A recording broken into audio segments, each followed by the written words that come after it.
Hello, class. This is our first discussion, first week of class. Welcome everyone. I hope everyone does a great job. I look forward to seeing your videos, and I hope you're kind to me for mine.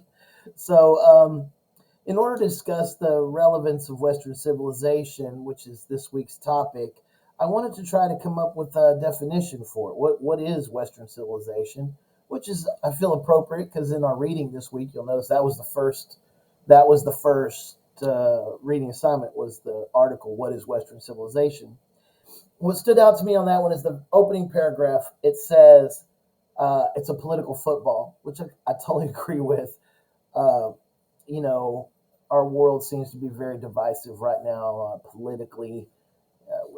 World's ideologically split. Kind of seems like down the middle, 50-50 between certain ideas. And, uh, and that makes sense because he also goes on to say it's a broad concept, which it's difficult to define. But if you pull out certain ideas that just sort of carry over with every definition you hear, then we can find what is Western civilization, and it's a set of ideas or characteristics like democracy, rational thinking, individualism. These three characteristics are just about every single definition you find out there for this broad concept. Um, it has shared origins through some of these characteristics. So the Greek and Roman political ideology is carried over. That's where we got the ideas of democracy, libertas, freedom. Judeo Christian ethics and belief systems are part of Western civilization. The Renaissance brought us art and culture, and the scientific revolution and its Enlightenment era brought us rational thinking. So, where is Western civilization?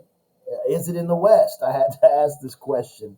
I wasn't sure. I've never studied this before. So, what I found in my investigation is that it's really more the global North and all of the places that were touched by European imperialism and colonization uh, were touched by Western civilization.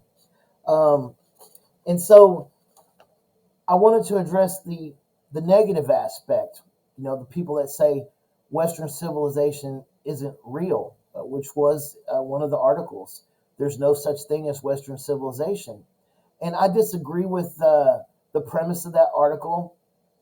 I disagree that just because a few bad things happen, like imperialism and colonization, uh, that doesn't ruin the entire idea of Western civilization. There's a lot of good that comes from it as well. Um, so, one of the quotes that stood out to me was in regard to one of my favorite historical writings was a guy that wrote our Oriental Heritage, and he in this article dislikes that and says, as if the entire existence of others is merely a prelude to our own. But when I read that, I thought to myself, and he called it hubris. And I said, but is it hubris if it's a fact? Isn't that what history is? A collage of everything that's come before it. Um, so I also got the sense that what he was upset about in this article that he talks about, there's no such thing as Western civilization. He's more upset about imperialism and colonization and the negative things that happen, slavery. In fact, all of the people that are against the idea of Western civilization they always bring up those same points. But and then they want to say at the same time that all of the good things about it, well, those aren't Western civilization, those belong to everybody. Well, so does imperialism and colonization. They belong to everyone. Every civilization since the beginning of time has had negative aspects about it. Slavery wasn't invented in the West.